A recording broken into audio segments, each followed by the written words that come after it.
Tribal മന്ത്രിയാകണമെന്നത് തന്റെ ആഗ്രഹവും സ്വപ്നവുമാണെന്ന് കേന്ദ്രമന്ത്രി സുരേഷ് ഗോപി. ഉന്നതകുല ജാഥർ ആദിവാസി വകുപ്പ് കൈകാര്യം ചെയ്യണം. അങ്ങനെയെങ്കിൽ അവരുടെ കാര്യത്തിൽ ഉന്നതി ഉണ്ടാകും. മുന്നോക്ക വിഭാഗങ്ങളുടെ ചുമതലയിൽ ഗോത്ര വിഭാഗത്തിൽ നിന്നുള്ളവരും വരണമെന്നും സുരേഷ് ഗോപി ഡൽഹിയിൽ പറഞ്ഞു.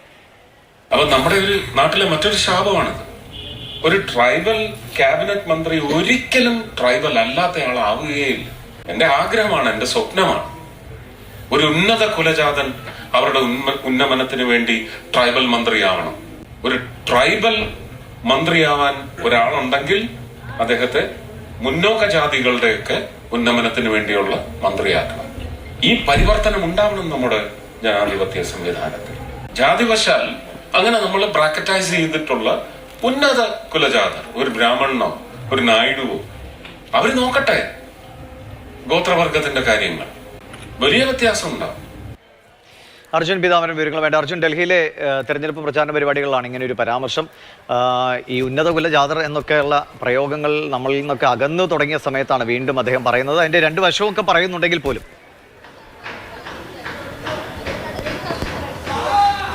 ദിവിഷ, തീർച്ചയായിട്ടും ഈ ട്രൈബൽ വകുപ്പുമായി ബന്ധപ്പെട്ടുള്ള ഫണ്ട് അത് വകമാറ്റിയതുമായി ബന്ധപ്പെട്ടുള്ള, അതായത് മറ്റ് ചില ആവശ്യങ്ങൾക്ക് വകമാറ്റിയെന്ന BJP വാദവുമായി തുടങ്ങിയ പ്രസംഗമാണ് പിന്നീട് അത് പല പല ഘടകങ്ങളിലേക്കും പോയത്.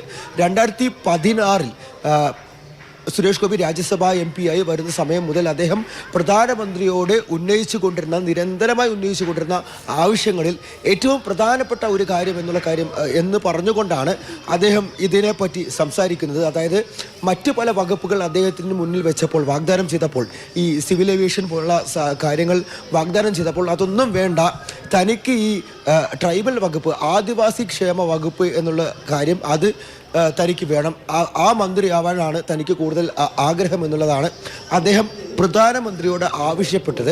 മാത്രമല്ല, ഗോത്രവർഗക്കാരുടെ കാര്യങ്ങൾ നോക്കാൻ, അവരുടെ ക്ഷേമത്തിന് വേണ്ടി പ്രവർത്തിക്കാൻ ഒരു ഉന്നത കുലജാതൻ, അതെടുത്തു പറയുന്നുണ്ട്, ബ്രാഹ്മണനോ നായിഡുവോ പോലെയുള്ള ഉന്നത കുലജാതൻ വരട്ടെ. അങ്ങനെയുള്ള വിപ്ലവകരമായിട്ടുള്ള, അതായത് അദ്ദേഹം പറയുന്നതനുസരിച്ചുള്ള വിപ്ലവകരമായിട്ടുള്ള തീരുമാനങ്ങൾ ഉണ്ടെങ്കിൽ അത് വലിയ മാറ്റങ്ങൾക്ക് കൊണ്ടുവരും.